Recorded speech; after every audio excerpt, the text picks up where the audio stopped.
बच्चों को आत्महत्या करनी पड़े, पीएचडी करने वाले बच्चों को, तो क्या कारण है? सरकार से लेकर के समाज के सभी लोग उन गरीबों की जातियां देखने लगते हैं और जातियों के नाम पर फिर अत्याचार की खुली छूट मिल जाती है, जिसमें सबसे बड़ी अगर आज दुर्भाग्य से हम कह सकते हैं वो है हमारी देश की न्यायपालिका।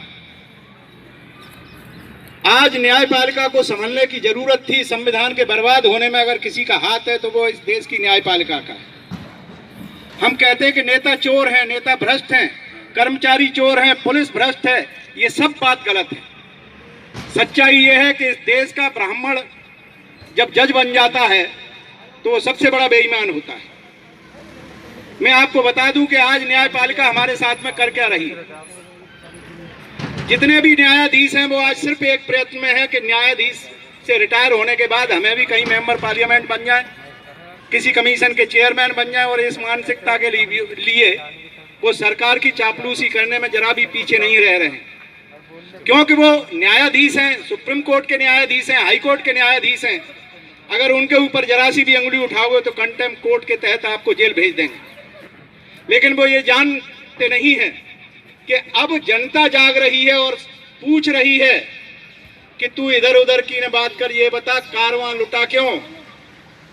तू इधर उधर की न बात कर कि ये संविधान कमजोर हुआ क्यों? मुझे राह जन से गरज नहीं, तेरी रहबरी का सवाल है।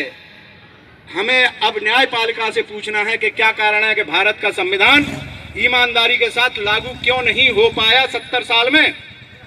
इसके लिए जिम्मेदार कौन है? हम रिजर्वेशन नहीं चाहते, हम अपना प्रतिनिधित्व चाहते हैं।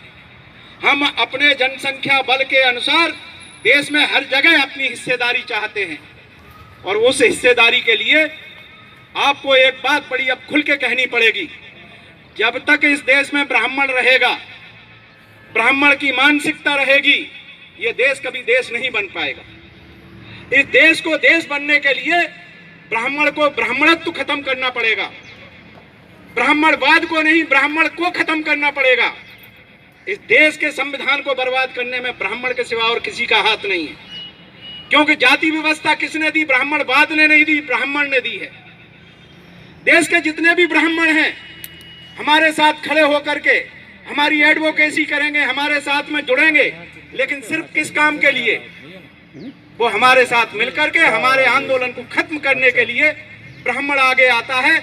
इसलिए अब संकल्प लो अपने आप में कि अब हमें अपने अंदर के बीच आपस में ब्राह्मण को खत्म करना। ऊपर का ब्राह्मण कौन सी जात का है हमें कोई मतलब नहीं, हमें अपने अंदर का ब्राह्मण खत्म करना है। और हमारे अंदर का ब्राह्मण कौन है? चमार, भंगी, धानक।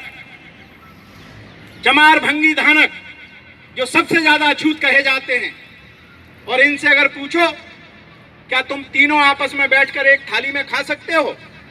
इन जितना मक्कार, इनकी सोच इतनी गंदी है, ये आपस में अपने आप को